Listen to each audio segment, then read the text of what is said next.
Breaking news right now out of Lansing, where Governor Snyder has handed down a punishment to Michigan State Police Colonel Christy Echu over her controversial Facebook post. And a terrifying incident along a stretch of I-75 many of us take to go up north. A man has died after police say someone threw a large rock from an overpass. Thanks for being with us tonight. Police making it clear this was no falling chunk of concrete from a dilapidated bridge. They believe now someone threw the rock that hit the windshield of Kenneth White. It happened as he was driving on I-75 at the Dodge Road overpass. That's in Vienna Township, just north of Flint. Sean Lay is live at the Genesee County Sheriff's Office in Flint, where the investigation is moving quickly. Sean. That's a good way of putting it, Kimberly. Moving quickly indeed. Investigators jumping all over this case, trying to find the person responsible for throwing more than 20 rocks last night, one of them killing a 32-year-old man. Sources telling me investigators are getting very close to finding that person, although at this hour they are not quite ready to announce an arrest. In the meantime, the man killed, Kenneth White, just 32 years old. I just met with his fiancée and his sister a short time ago. Took a good man and a good father away from us. Amy Cagle had to tell her 5-year-old son this morning that his father, 32-year-old Kenneth White, was killed last night coming home from work. Someone threw a rock, this large rock, off the Dodge Road overpass north of Flint and hit White as he was riding in a van home from his construction job. For some senseless act, for it to be just a rock. Just to take him so soon. Before White and his co-worker came through the area on 75, 20 rocks had already been thrown. 4 other cars were already pulled over, calling 911. That's when White took a direct hit. Alicia Waskowski is Kenneth's sister. I just don't understand what a person could be thinking to even want to do something like that, to know they're putting lives in danger by just throwing rocks off of an underpass. Investigators now asking for the public's help to track down who threw the rocks, who took this young father's life. We have a family here who's guy. He's got a fiance, he's got a child, and he's on his way back from a hard day's work, and out of the blue comes a rock, and he loses his life. So we want to find out who's responsible for this. He took away a child's father and the love of my life. And his stupid act took away a life. Back here live, I can tell you, meeting with the family and even Kenneth's own father. They are absolutely torn apart, shaken. The community, Kimberly and Devin, shaken by this. A young man simply on his way home from work killed. The family said they're just asking for prayers right now. They have set up a GoFundMe to help with burial costs for Kenneth White's services. Guys, back to you. It's unbelievable. Sean, what are investigators doing to try to find the people who are responsible? It's been an intense homicide investigation. I want to point that out. Looking for anyone to come forward who may have seen something late last night or they have heard something about what was happening on that overpass last night. Social media playing a big part of this as well. They're combing through that to see who's saying what. I'm told by sources that someone has directed them to a person here, but police right now, or sheriff's investigators right now, not ready to go that far to announce an arrest, but I'm told one could be imminent. Yeah, if you know something, speak up. Okay, Sean, thanks. All right, now to breaking news just in from Lansing. After sharing a Facebook post that got her in hot water, the head of the Michigan State Police getting docked several days' pay. The decision coming down from the governor late this afternoon. Our Mara McDonald is live in the News Center area at State Police headquarters with more. Mara? Good evening to you, Kimberly. And the governor is saying he's making this decision based on several factors. He says he's reviewed the case. They've looked at internal documents, internal procedures, and how they have decided on punishments like this in the past. Let me take you through it. When Colonel Christy Echu posted on her Facebook account a meme about the NFL players opting to take a knee during the anthem, she touched off a firestorm, some calling for her to be fired. Since then, she's been trying to mend fences, meeting with the Legislative Black Caucus, among others, to try and clear the air. Tonight, the governor says she's going to be docked 5 days' pay, but will be expected to come to work. The governor saying in part, quote, "I have full faith in Colonel Echu's leadership as the commander of the Michigan State Police, which I believe to be the best law enforcement body in the nation. The colonel has served honorably as an enlisted trooper for 30 years, and I hope we can come together as Michiganders to move forward and find common ground rather than rehash past mistakes." Back here live, in addition to announcing Colonel Attu's discipline late this afternoon, the governor is also saying that he is launching an assessment of all state departments as far as inclusiveness and diversity. We're live in the News Center area tonight at the State Building. I'm Mara McDonald, Local 4. Mara, today brought an important deadline. Amazon wanted any interested cities to submit their plans for their new second headquarters. Sunu Madana would be pulling for Detroit here. She tweeted and Instagrammed the promotional video that came out today, along with the message, "Detroit is a city that does not believe in standing still. Move here." So does Detroit have a prayer in this competition, if you will? Let's bring in our business editor, Rod Maloney, with a look. Rod. Well, Devin, you know, the answer to the question, do we have a shot, is, well, it depends. Now, you know, Amazon has very specific criteria that they gave everybody. So there are a lot of cities that are vying for this thing. New York, LA, Chicago, Philadelphia, Boston, Denver. I mean, those are some very major cities with a lot of good things about them. Detroit has its pluses and minuses as well. So let's see how we fare. When you've been a leader your entire life, you learn how to turn one day into day one. Detroit lacks nothing in the grit, determination, and passion departments. You may fall, but relentless, you will move forward. This high-end video, produced by Bedrock, featuring Detroit's sunset-bathed skyline, went to Amazon, putting our best Detroit face forward. Amazon, though, will not be moved by emotion. It's dollars and cents, tax rates and predictable business climate, well-educated workers, and mass transit is what the company says will win the game. Michigan economist Patrick Anderson did his own analysis and says that last one is going to cost us. We've got very well-educated, talented people coming from our research university, so that's our strength. But our lack of mass transit means, at least as Amazon put in their RFP, we would be ranked low. So it depends on Amazon's flexibility. Is it willing to overlook some things if others blow them away? If so, Anderson says, we do have an outside shot. Then the ability to get productive workers to do a lot of productive work that you can sell all across the world and get it to the rest of the world through our international airports, through our border crossings, through our St. Lawrence Seaway, suddenly start to mean a lot more than having mass transit on. We are small business savvy and billion-dollar business bold. If we can get them off the plane into our town, then I think we've got a good shot. Well, there you have it. That's an independent voice. He is not candy coating the way things are with this thing. So we have a legitimate shot. City of Detroit put a lot of energy into this. The planning department helped out Dan Gilbert. They didn't put any money into it, but they put a lot of man hours into it as well. Oakland County helped pitch in. A lot of people helped pitch in. So now, will we see, I don't know, a change in this skyline? There's a lot of hope. Reporting live in Detroit, Rod Maloney, Local 4. All right, Rod, that Ontario wrinkle is the thing that international connection combo that nobody else can really offer. That's we'll right. see. Yeah. A beautiful skyline, though, behind Rod. This was the day to sell Amazon on it. Exactly. If they could come and get this weather all the time. Let's get over to Ben. It would be tough to take a bad shot anywhere in the region today with the weather that we've got. Temperatures in the 70s at a couple spots. We're at 70 at Metro. Grosse Îles at 71. Downtown we're at 69 degrees. And we are going to see a chillier night. Now, what we woke up to this morning were the 50s. These were the lows. Some of us were in the 40s. But it's going to be much colder as we get started. Cold front came through today and pretty much unnoticed, but the effects will be felt tonight. We will be seeing that rain arriving late in the weekend, and we've got big changes coming in the forecast next week. If you want a sneak preview, head to our local forecasters app. It does have the 4-zone forecast and everything else you need to know.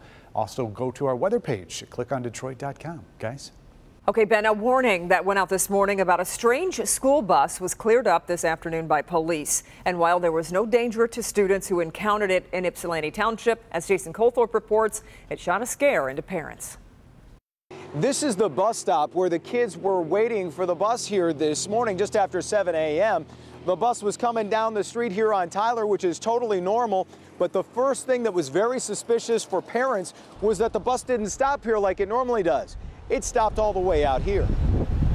One had gotten on it and gotten off because there wasn't anybody on the bus. Right after that, the following bus came. The normal bus that would pick them up was right behind it. There were like two buses together. The other bus just took off. The bus taking off without explanation is what terrified the West Willow neighborhood. That is very scary. It's very terrifying. The thought of what this apparent misunderstanding might have been. What if? Because he could have drove off and could have possibly never seen him again. But thank God that didn't happen. It also didn't help that this mistake happened at a time of year when kids are taught to be extra cautious. Usually October, they said that's the time when a lot of children come up missing, approaching Halloween, you know, be a lot of children come up missing. So I would hate to think that someone is going around with, like to say, with a fake bus. With word out for people to be on the lookout for a school bus with the old district spray painted over on the side, tips came in and police were able to track it down and determine the driver was not trying to abduct those kids. And the Washtenaw County Sheriff's also able to confirm that the bus does belong to another transportation company and that it was on a correct route that was consistent for that time of morning, but still no explanation as to why that driver stopped there inadvertently and didn't, clear up the whole situation before taking off again. Back to you. All right, Jason, it has been a day of tension at the University of Florida down in Gainesville. White nationalist Richard Spencer was met by hundreds of protesters outside, and even more were waiting for him inside where he was supposed to speak. He was met with more boos than cheers as he took the mic. About 500 police officers and National Guard members are on hand to keep the peace, trying to avoid what happened not that long ago, of course, in Charlottesville, Virginia, when a white supremacist rally organized by Spencer turned violent. Still ahead, the street where neighbors carry weapons outside, but not because of criminals. The Local 4 defenders show us just how big the stray dog problem is in a place where a woman lost her life during a dog mauling just 10 days ago. Nick? Hey everybody, I want you to meet 8-year-old Jada. Say hi. Keep waving. She is wearing an awesome shirt, a pink shirt for a very good reason. They're raising money for a very special person inside of their own school. I'll tell you the entire story. All right, Nick. And have we been forgetting someone in the car when it comes to crash testing? Next, the new test that aims to fix that blind spot. We'll be right back. New at 6. Video shows a man moving a security camera, raising some suspicion.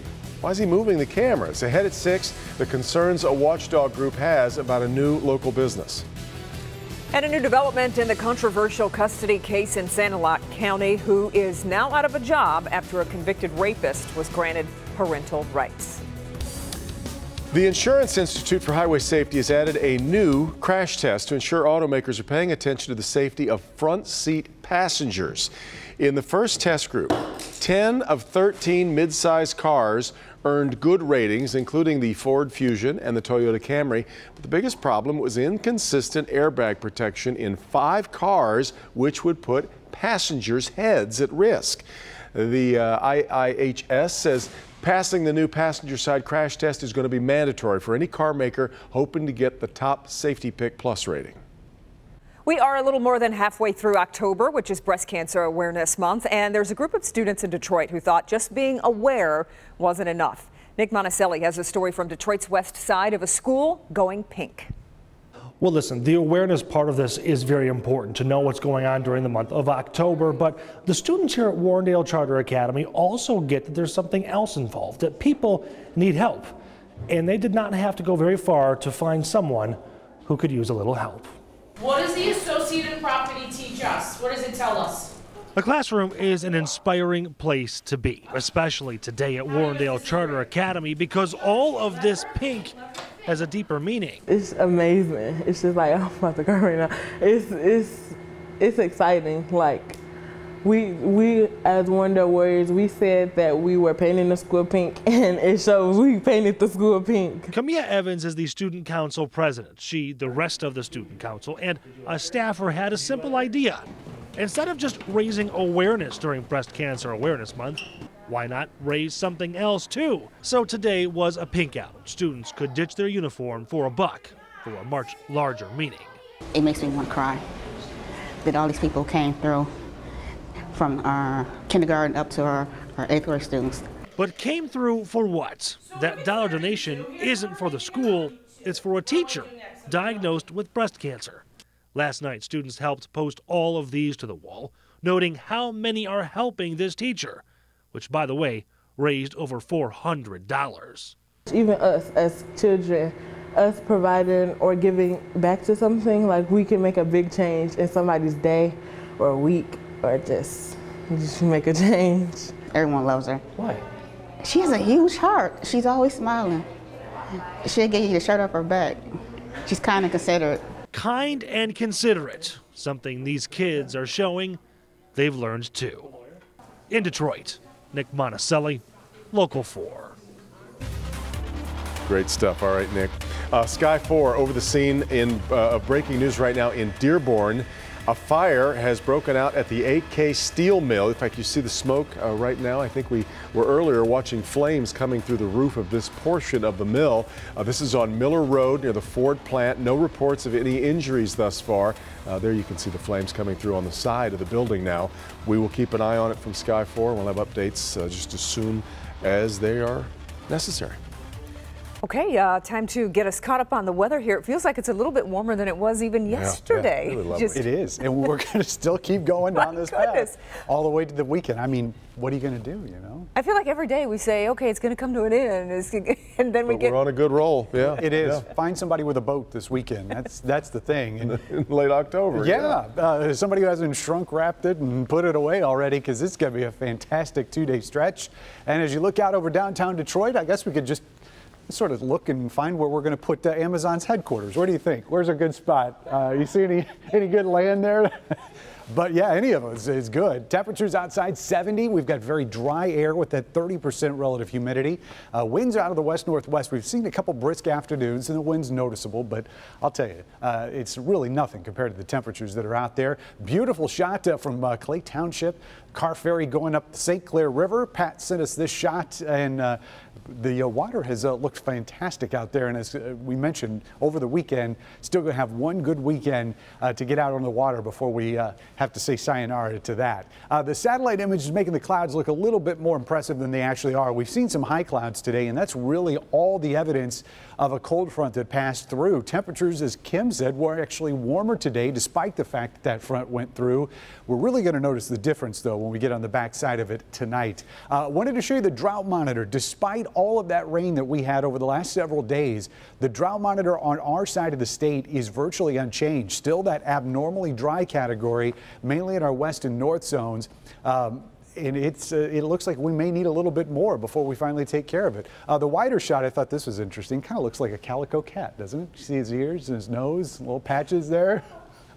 We spent 5 minutes looking at that in the weather office. Thought it was funny. Anyway, we're looking at the forecast tonight. There's not a lot to look at here. We're going to see clear skies, colder conditions, still a lot of sunshine tomorrow. Then once we get into the weekend, a couple clouds around Saturday, still mostly sunny conditions. And then we'll finally see some changes as we wrap up at the weekend going into next week. So here, look at tonight's lows. Remember, we were right around 50 degrees waking up this morning. When we wake up tomorrow morning, it's going to be low 40s in the city and maybe even a couple upper 30s up towards M59. South zone temperatures are going to be anywhere between the upper 30s and low 40s. Out in our west zone, we're looking at numbers here that are going to be in the 30s pretty much everywhere. And in our north zone, those temperatures generally in the 30s here as well. May see a couple 40s out towards Port Huron and St. Clair. But high temperatures tomorrow will hit 72, and the hits just keep on coming. Mid 70s for both Saturday and Sunday. But man, things change next week. We're going to see temperatures 50s for highs, 40s for lows. So even though we're still in autumn, coming up at 5:30, we're going to look at the winter outlook, which came out today. See if we're going to be shoveling or in our bathing suit. If we must. Yes. All right. Okay, Ben. Still ahead, it's rare for a former president to openly criticize a sitting one. But what George W. Bush said today made it clear how he feels about the current administration. And coming up next, how this Bay City man's quest for gold cost his credit union $70,000.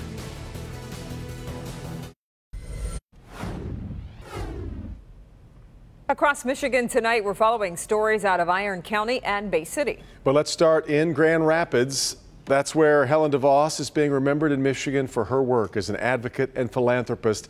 She died yesterday due to complications after a stroke following a recent diagnosis of acute myeloid leukemia. DeVos, known for her support of children's health, Christian education, and the arts. She passed away in her Grand Rapids home in Ada Township, not far from the Children's Hospital that bears her name. Moving over to Bay City, where a man pleads to scamming a credit union for large sums of money to send to Africa in hopes of acquiring gold. Kenneth Plonsky wired more than $70,000 to an African bank for a man he befriended on Facebook. He appeared in court last Friday and pleaded no contest to the only charge he faced: false pretenses between $50,000 and $100,000. He'll be sentenced November 13th.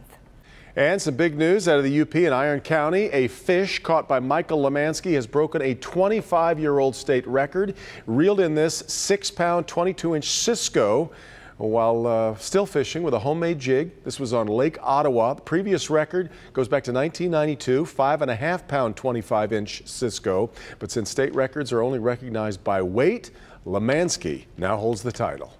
New at 5:30. It may not feel like it, but winter is coming. What kind will it be? The national experts are out with their predictions for Michigan and the Midwest. An emotional moment today from Chief of Staff John Kelly, fiercely defending President Trump's phone call to the widow of a fallen soldier. And the Local 4 defenders returned to the street where a stray dog's attack on a woman led to her accidental shooting. You'll see the extreme measures neighbors are taking to protect themselves every time they leave home.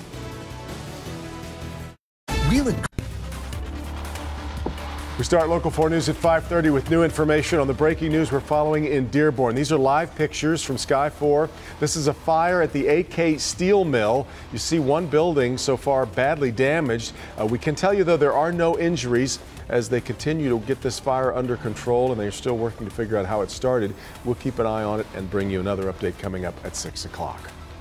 Now, just 10 days ago, a Detroit woman was shot and killed while she was being mauled by a stray dog on Detroit's east side. Well, now the Local 4 defenders go back to that neighborhood to find the people who are still living in fear. The man who shot the woman told police he was trying to shoot the dog to save the woman. And it's such a tragedy. It happened near Goodwin and Westminster, and we wanted to see how bad the stray dog problem really was there. So after residents complained to us about feeling unsafe just walking around, the defenders visited the area a few different times on different days, and on nearly every single visit, we found stray dogs roaming around. It didn't take long to find the strays. Within minutes of arriving to this east side neighborhood, we saw two different dogs roaming, watching our moves as we watched them. It's been a real problem because, people carry sticks now. I would tell the ladies, carry you a stick. I carry me a bone that's about that long. And I had a dog attack me over on the street behind us, and I beat him off. See that woman? She's carrying a cane. She told us she uses it as a defensive stick when the dogs get too close. The city got to do more. The police department got to do more. Walking to a friend's house down the block like 52-year-old Pat Cosby was doing last week, well, it can be a deadly decision. She was mauled by a stray dog. Help me, Mike. Help me, Mike. Neighbor Mike Williams grabbed his gun and tried to save her. Fired unknown number of shots to try to stop the attack. Unfortunately, during that action, the woman was struck. And next thing you know, it just hurt so bad. Now, days after the killing, the dogs still roam, still intimidate those who live here. It can happen to anybody. We just have to be, got to be more vigilant, more concerned, keep an eye out, look, watch, be concerned about your neighbor. Pastor Beatties is working on improving and growing his church in the neighborhood. He's also trying to keep it safe from the dogs by making sure the tall grasses and overgrown areas are taken care of. That's where the dogs like to hide, and that's where kids walk on their way to school. I'm so concerned about the kids because it gets darker and they have to walk to school. The pastor wants residents to speak up. We see the stray dog, we say nothing. But that's like everything else. We see crime, we don't say nothing until it come home. And residents want action from the city. Put some more money into the enforcement of dogs, and people that have them, and get them licensed and so forth. Now, I did receive a statement from Detroit Animal Care today, and the agency says it has gone back to the area where the dog attack occurred and has had no sightings of that dog that matches the description of the one in the attack. The DACC is canvassing neighborhoods throughout the city 3 nights a week and taking in strays 7 days a week. They go on to say that they do plan to increase their fleet of vehicles next year, and I did post the entire statement on the Defenders page of our website, clickondetroit.com. Michigan is set to receive more than $4 million as part of a settlement from the GM faulty ignition switches, part of a $120 million multi-state settlement. You remember back in 2004, GM issued 7 vehicle recalls in response to unintended key and ignition related issues. It ended up affecting more than 600,000 Michigan vehicles. Today, the White House is firing back against a congresswoman who claims President Trump was insensitive to the family of a fallen soldier. That comes as the Pentagon is under pressure to explain how that soldier and 3 others lost their lives on what was supposed to be a low-risk mission earlier this month in Western Africa. Blaine Alexander is in Washington tonight with more on that emotional moment in the briefing room. Well, hey there. Good evening to you from Washington. Today, Chief of Staff John Kelly gave a very moving account of the moments immediately after a service member is killed in action, from the moment that his or her body is transported home from the battlefield to the moment that the commander-in-chief reaches out to the family. And today, Kelly was clearly upset that any part of that had become politicized. Well, thanks a lot. Chief of Staff John Kelly, who lost his own son fighting in Afghanistan, now defending a phone call by President Trump to the widow of LaDavid T. Johnson, killed in Niger. And in his way, tried to express that opinion. He's a brave man, a fallen hero. He knew what he was getting himself into because he enlisted. And angrily slamming a Florida congresswoman who called the president's remarks insensitive and quoted the president as saying Sergeant Johnson knew what he was getting into. I was stunned when I came to work yesterday morning and brokenhearted. Today, the Pentagon under pressure to explain exactly how Sergeant Johnson and 3 others were killed during an ISIS-related ambush in Niger. We in the Department of Defense like to know what we're talking about before we talk, and so we do not have all the accurate information yet. We will release it as rapidly as we get it. Top senators angry that the Pentagon still has not explained what is and isn't known.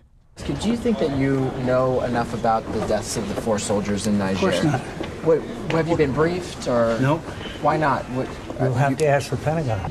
The delay, as much as the non-disclosure, is a cause for very grave concern. And today, the Pentagon, White House, and Congress all promising a full investigation. And today, that Florida Congresswoman, Frederica Wilson, says she stands by her words and her criticism of President Trump. In Washington, Blaine Alexander, Local 4. Well, speaking of critics, former President George W. Bush today delivered a speech that did not mention President Trump by name, but came across as a veiled indictment of his behavior in office. Young people need positive role models. Bullying and prejudice in our public life sets a national tone, provides permission for cruelty and bigotry, and compromises the moral education of children. The only way to pass along civic values is to first live up to them. Bush went on to say that people of every race, religion, and ethnicity can be fully and equally American, and bigotry in any form is blasphemy against the American creed. We have had so much gorgeous weather this fall. I don't even want, as I said earlier, I'm not sure we want to start talking about winter just yet. We know it's coming. Yes, Ben joins us now with kind of a outlook on what we think we're going to see. Yes, and it's not definitive. There's some wiggle room here, but I did want to show you. Meteorologists need some wiggle room? No, they never do that, do they? Here's why. Depending on what headlines that you saw today, really depended on what part of the country you're in, because there will be a good chunk of the country where it is going to be warmer than normal for this winter. Now, keep in mind, this is meteorological winter. These are the actual calendar months, December, January, and February. So warmer than normal here in the south. Evidence possibly some slightly colder than normal temperatures here in the northern tier of states. But we're in what we call equal chances. There's no good signal either way, whether it's going to be warmer or colder. However, when you start looking at precipitation, a very strong signal that it's going to be wetter than normal. That doesn't mean that it's going to be snowier because of the temperatures we just showed you. Normal snowfall for December through February is 33.6 inches, and that's just from over 6 inches of liquid equivalent. So if we get another inch on top of this, if it all comes as snow, we could be in a world of hurt. But if we see those warmer temperatures, we may not be shoveling as much. So again, still some questions there, but that's our first look at winter, guys. Wiggle room. I think that's what he's talking about. Yeah. All right, thank you, Ben. Well, some people have so much love to give. Caring for humans just isn't enough. In this week's Heart of Detroit, Mitch Albom introduces us to a local nurse who's going out of her way to save the lives of animals who otherwise might not make it. And I got cat style. When Emily Kowalski isn't caring for her human patients as a neonatal nurse, she's caring for patients of the feline variety. Well, we've been fostering for 3 years now with a rescue, and we've had at least 50 or 60 come through our doors. Emily fosters with area organizations and receives high-risk cats from animal control, vet hospitals, or just off the street. While they're with us, they'll get their vaccines, their spays and neuters, everything they need. We take care of them like our own. Once the cats are ready, they are brought to adoption events at area PetSmart locations, ready to find their forever families. And if someone says, am I going to like having a cat? I've never had one before. What would you say? You're going to love it. They're amazing. They're incredible little creatures. Emily knows firsthand how incredible cats can be. By helping these animals heal, they in turn help Emily through her own health challenges. I have Ehlers-Danlos syndrome.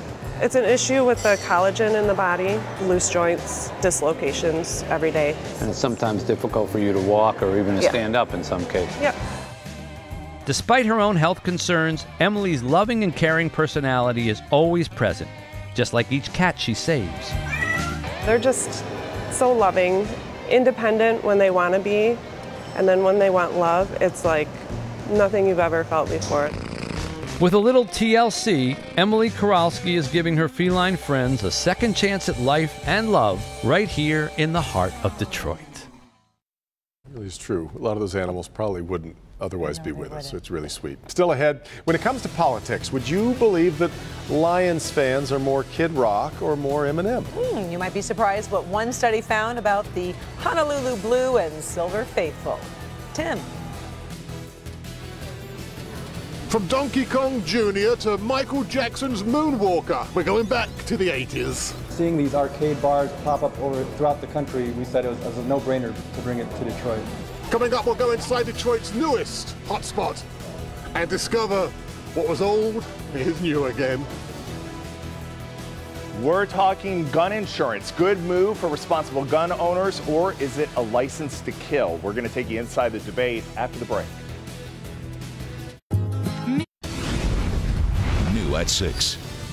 A brand new business opens up in Oak Park, saying it's all about adult entertainment, but one group fears this could lead to sex trafficking. And they get caught up in this world. They get caught up in this money world. Only on Local 4, why the landlord already threw this new business out. See, this taillight belongs to one of the most reliable cars on the road. What does it belong to? We'll tell you. All right, Rod. Well, we know the debate over gun control can become very heated. Now there is a new debate over gun insurance that's getting a lot of attention. Now, opponents are calling it murder insurance, while the NRA says it's offering the packages to responsible gun owners who need financial protection. Our consumer investigator Hank Winchester joins us with a look at what's being offered and why some are so upset. And this story will have people talking. Some worry this insurance gives people a license to kill and protects them financially if they shoot and kill somebody. But others say it's for responsible gun owners and they deserve an opportunity to protect themselves. Shootings, violence, guns. Sadly, here in Detroit and in most major cities, gun violence no stranger to everyday life. But now there's protection, insurance. That's right, you may not be aware, but the NRA does offer insurance for people who shoot someone. Carry Guard insurance, launched by the NRA this spring, will cost you either $13.95 a month for up to $250,000 in civil protection, Or the Gold Plan, $49.95 a month, and that gives you $1.5 million in civil protection. Depending on your plan, you also get between $50,000 and $250,000 to go towards your defense fund. I do feel that in certain circumstances, if someone enters your home, you do have the right to defend yourself and your family. But I'm not sure about giving them insurance on that. I think it's a terrible idea. I'm totally against. I think they should ban guns. As you can imagine, this offering has some calling it murder insurance. And in this ad, Trayvon Martin's mother shares her opinions. Now they're selling insurance that covers the cost when a gun owner kills someone and claims self-defense. Locked in Affinity didn't comment, but Chubb told the AP the insurance is used for a wide range of issues, including incidents at shooting ranges or while hunting, or if a firearm accidentally discharges. They also point out Carry Guard does offer training and safety courses. Like the debate over many of the gun laws, this topic too has people passionate and heated on both sides of the issue. That doesn't sound like a good concept. I mean, it feels like you're promoting it's okay to go shoot somebody. We know you likely have an opinion, and we want to hear from you. Head over to the Local 4 Facebook page, watch the story, share it, leave a comment, and answer our poll question. Do you support gun insurance, yes or no? We'll look for you on the Facebook page. Karen, Devin? All right, Hank. Well, we kind of posed it as Eminem or Kid Rock, but let's look at politics and football. The Detroit Lions trail only the San Francisco 49ers, so they claim the second most Democratic-leaning fan base in the NFL. According to the recent numbers crunched, released by 538, Lions fans are leaning 19.5 points to the left. The study also found that of the 32 NFL teams, only 6 fan bases identified as leaning more Republican.